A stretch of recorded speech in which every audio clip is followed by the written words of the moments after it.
Good morning. Welcome back to Plow and Sword Homestead. This morning I will be doing our second spring tour of 2023 of our garden area. It's still early enough in the morning where it won't be scorching. The shade is still covering the garden, so it'll be nice to walk through and look at all of the progress since our last garden tour. I don't think I said this in the last video, but we are in North Central Florida, Zone 8B. I really enjoy living in this zone and in this area of the United States because it makes growing a lot of stuff really accessible and available to us. We, in this area of Florida, we get obviously the Florida heat and the Florida humidity, but we also get a little bit of a winter. Temperatures get down to 20 degrees, usually once or twice every season.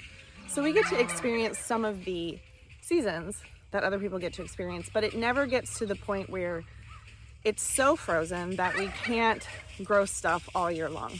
This garden is definitely a work in progress. We have completely redesigned our garden this year, as I said in my last video, and if you haven't watched the first garden tour, please go and watch that. I will link that below because you'll see like there's been a big difference in 2 weeks in stuff that has grown and what we've finished. We're not totally finished with this garden yet, designing it and implementing the design, but a lot has changed in 2 weeks. So let's go ahead and look at it. Okay, so since the last tour, we have mulched all of the beds. We haven't finished the fence yet, but I pulled out all of our sweet peas and weeded the beanthedral, and now seeds have been planted. We've got on this side, we've got pumpkins, Jack B. Little pumpkins and birdhouse gourds, and then on this side we have green beans. All right, so here is our beanthedral, and this will have a door, and this will be the entrance to our garden. So we're gonna walk this way and start here. So we're gonna walk through the beanthedral, and you know, once this is full of green beans and gourds, it's gonna be magical to walk through. Right now it's bare, but that will be very different in a month or two. So we walk through, and the first thing we see is our very long tomato bed with tomatoes that are doing pretty good. They seem to have stalled a little. So I gave them a huge watering a couple days ago, and yesterday I fertilized them with my Alaska fish fertilizer, and this morning they already look a little better. They're super green, but they've just seemed to stall. Daniel and I have both noticed it. Not sure why. That's actually the case for several things. So we're fertilizing, we're paying attention. Things don't look bad. They just seem to not want to grow. Okay, so to the right of our beanthedral, we've got one of the pepper beds. This is the sweet pepper bed. So these are not going to be hot. This is also there's a row of eggplants, and then we've got sweeps. We've got habaneras and pimentos. So we've got eggplants, pimento peppers, habaneras, and then right here we have Canterbury bells, which is just a fun experiment. And I needed a place to put them, and this was the bed that seemed like a good spot because it had an extra row, and they look great so far. The peppers are very, very green. They're still tiny. The eggplants are starting to get going. These were really, really tiny in the last video, but they're getting there. And then to the left of that bed is the hot pepper bed. So we've got jalapenos, aji mango peppers, shishito, and scorpion peppers. Now this bed has seen some loss. My peppers are just disappearing. They're not even like I'll come out here and they'll just be completely gone. There's a weed. So that's strange. Like obviously something chomped on this one, but several have just been gone. Like I don't know where they're going or what's happening to them. So that's a little frustrating. But the ones that are here are actually doing really well. I'm telling you, these didn't even look like this last night. One dose of fertilizer just makes them shoot up and so vibrant green, which is awesome. So we're gonna walk behind the pepper beds, and right here is a blue Hubbard squash and patty pan squash bed, and those are doing great, looking good, looking green. Some of the patty pans are tiny. You see them back there? So last night I fertilized those, but everything's looking good, very, very big. So I'm excited to harvest those because I've never eaten a blue Hubbard squash, but I've been told it's very good. So, and then we've got squash and zucchini. Something's coming out here at night and like either severing like a plant, like they're just severing it like a clean cut and not eating it, or the plant is just gone. So we're trying to figure out how we can remedy that problem. It's obviously a creature doing it, but we don't know what. It's like usually animals that come out and mess in a garden are gonna eat the plants. So the ones that are just have gone, I'm assuming the creature, whatever it is eating it. But the ones that come out, I've found several plants that are just completely severed and left. And that part I don't understand. So we've got to figure that issue out. Okay, off to the left of the zucchini and squash, we have got some hodgepodge. So this whole line was gooseberries, and now there's only 3 because they've disappeared. So everywhere that animals are like taking plants, I'm just putting little squash seeds in those spots, and I'm gonna fill it in with squash. So we have tons of squash to eat and to sell and to give away. And then we have some hyssop here, which those have all done great. They're not missing. I don't remember what was here, but I put some squash seeds there to make up for it. We've got some nasturtiums, really pretty. These are the only 2 that germinated when I started seeds. So, but they're doing great. Oh, there's a squash seed. We've got borage right here. It's looking good. It was really yellow when I put it in. Now it's nice and green. We've got calendula, which there's some blooms about to open. And then over here, oh, these are bells of Ireland, which I've never succeeded at growing. So I hope, so far they look good, and I hope they flower this year. We are on the side of the zinnias, and this is my favorite part of the garden. This border is just amazing to me. I mean, look at it. They're so vibrant. And there's gonna be so many flowers. I love it. It goes all the way to the back. There's a spot right here that's a little bare, which I think I might maybe put some pumpkins in here. Just 1 or 2 pumpkin plants maybe to vine around all the zinnias. It's gonna be so pretty. Moving on, got more squash. I think this whole bed is just squash. I have to go look at my notes because I easily forget what I do in the garden. I mean, I can tell this is some sort of squash plant, or zucchini or pumpkin, but oh no, that's right. This is Seminole pumpkin. So I'm growing 1 bed of Seminole pumpkin this way, and then I'm doing it hilled up in another bed, which I'll show you in a few minutes. And then here we've got, so these are all green beans, bush beans, okay? And this is a little bummer. The other night, the water was on and this popped off and blew out this whole part of this garden bed. So I just have to fill it with soil and reseed it. It was some watermelons, and that's no big deal because I actually have some in a tray right now, so I won't have to completely start from seed. They're like, I don't know, 2 or 3 inches. So I'll just transplant those when I put some soil in that later today. And then over here, I've got the same thing. We've got bush beans and then a row of Kajari melons. And if you can imagine it, there will be a arch trellis going from the Kajari melons to the watermelons so that they have some space to trellis and crawl along the floor as well. So this back border is seeded and they have sprouted.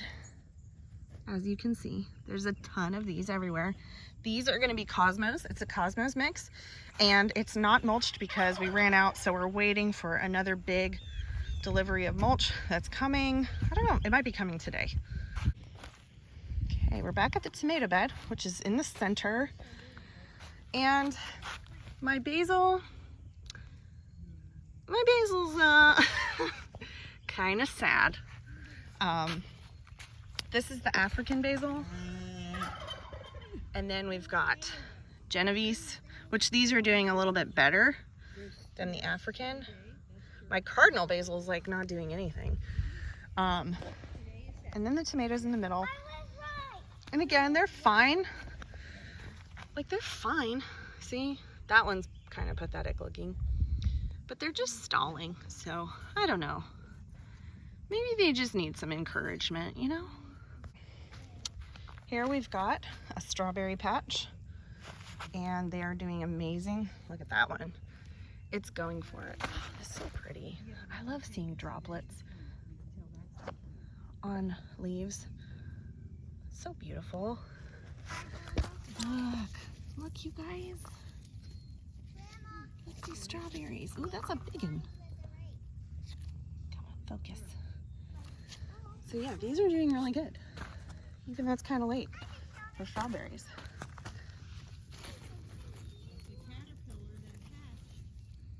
So cute.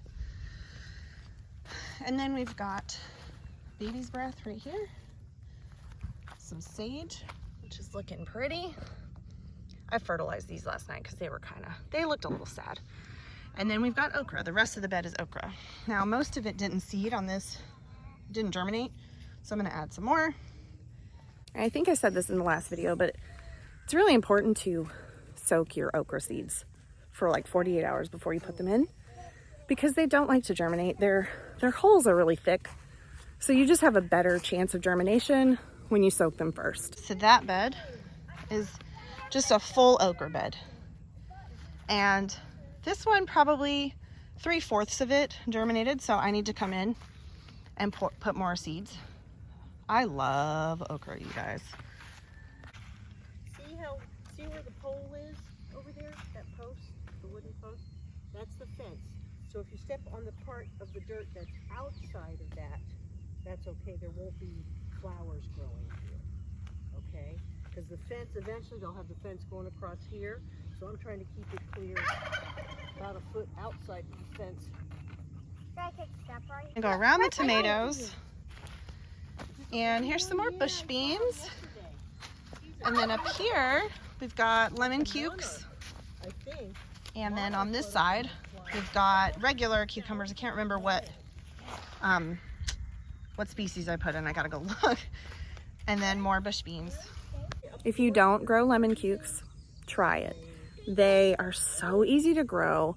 I've always really struggled with cucumbers in Florida, but I always get a big yield of lemon cukes. And they're called lemon cucumbers because they look like a lemon. They're the size of a lemon, and they have a lemony taste in them. Like, you can pick them right off and eat them in the garden. It's so delicious. To the left of that, we've got some baby's breath, which is flowering, which I'm not sure if it's supposed to do that. I've never grown it before. And then we've got bunny tail, which this is a grass that will have these little buds on them that look like little bunny tails, like little furry bunny tails, which is cute. And then we've got a row of red amaranth, which is looking good. So it's just so like saturated in its color. I love it. Okay, over here we have, I want to say this is Cinderella pumpkin. So I did it like in the other bed that you saw, I did rows, but in this one I'm doing mounds. And I'm just changing it up. And here on the sides, which are so hard to see there, you can see it a little bit, are green onions. So I have a row of green onions here, and then a row of green onions on the back side. And then next to this bed, we've got another pumpkin situation. I think this is a green lumpy pumpkin, and I'm calling it that because I don't know what else it's called. I bought it from a local market. I harvested the seeds, and then I put them in the ground, and they're looking good. We've got more bush beans surrounding that. And then over here, we've got a mound of Seminole pumpkins. Now I have nothing on the sides of it because I keep forgetting to seed it. So I need to put something in. Probably just some more bush beans. All right, over here, more squash and zucchini. And I'll be honest, I don't know if I seeded this. So I'm gonna give it a few more days, and if nothing pops up, I'm gonna seed it. These are looking a little scrawny scrawns. I think I fertilized these last night, so they should be fine. And then to the left, to the left or the right, depending on how you're standing, of the bean cathedral, we've got some herb beds.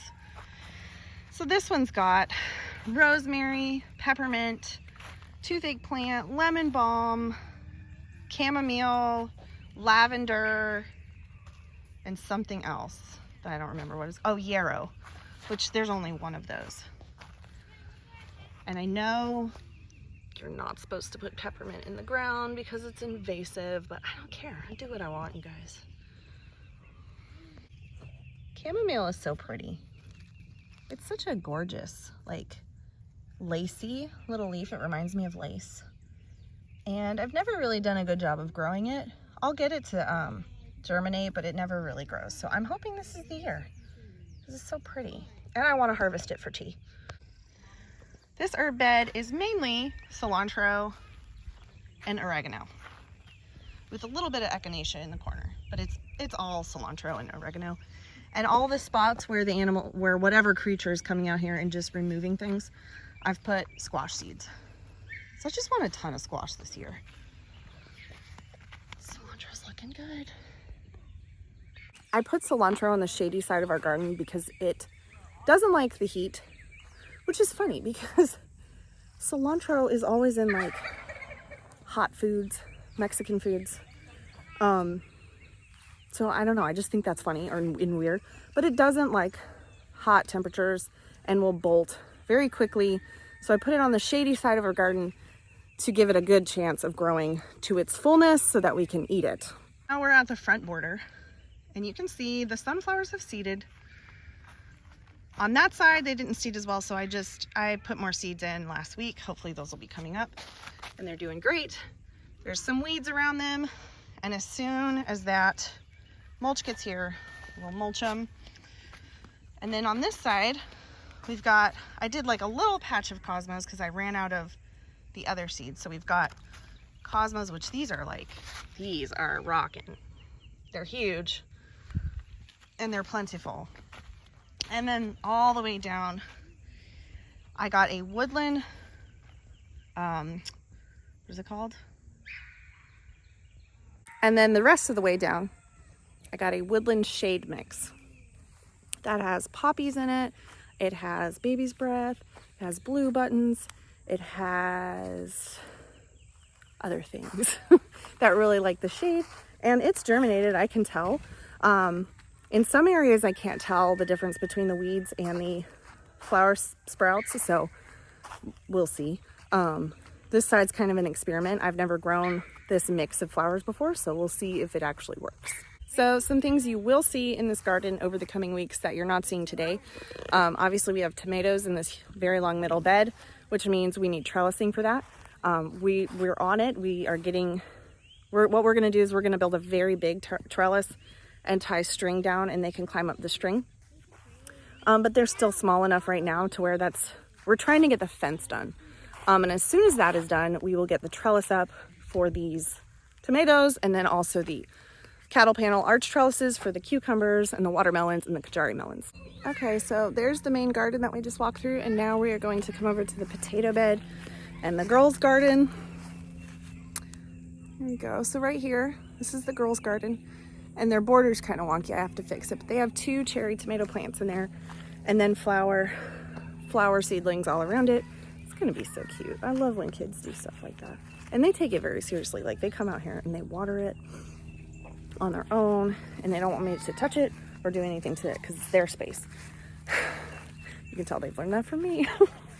I try to share my garden though. It's just, it's hard to let go and let your kids just when you're trying to like really succeed, it's hard to let them do what they think they should do in the garden. But I do let them sometimes, because I want them to love gardening too, and I want them to know how to grow food. All right, so here we've got the potato bed. It is looking rough. The potatoes are dying back for sure. We have already harvested some, as you can see right here, and they were substantial and delicious. They were red potatoes. We've got a couple of rows of red, a couple of rows of white. And so next Friday, my sister and her daughters are gonna come over, and we're gonna do it all together, because picking potatoes is one of the funnest, most satisfying things you can do, and the kids love to do it. So we're gonna do that together as a family next week. And then we've got the little survival situation of brassicas and carrots and what have you. The cabbages might do something. I doubt it though. I just want everything to go to seed so that I can harvest the seeds and have seeds to sell. The baby bok choys, they have their little seed pods on them, and they're yellowing. So a lot of them are yellowing, and these are almost dry. So I will harvest these soon and get the seeds out of them. And then we've got some radishes, which are doing fine. They're just slow because I don't water this. It's just they get whatever rainwater we get. And then the carrots, which are lame. They always are. I'm never good at them. That's about all I got for you this week. Lots of growth, lots of change, and I'll do another one in 2 weeks, and I'm sure it will be super exciting. We might have some squash ready, who knows, some flowering on the plants. And yeah, thank you so much for joining me today. Have a great day.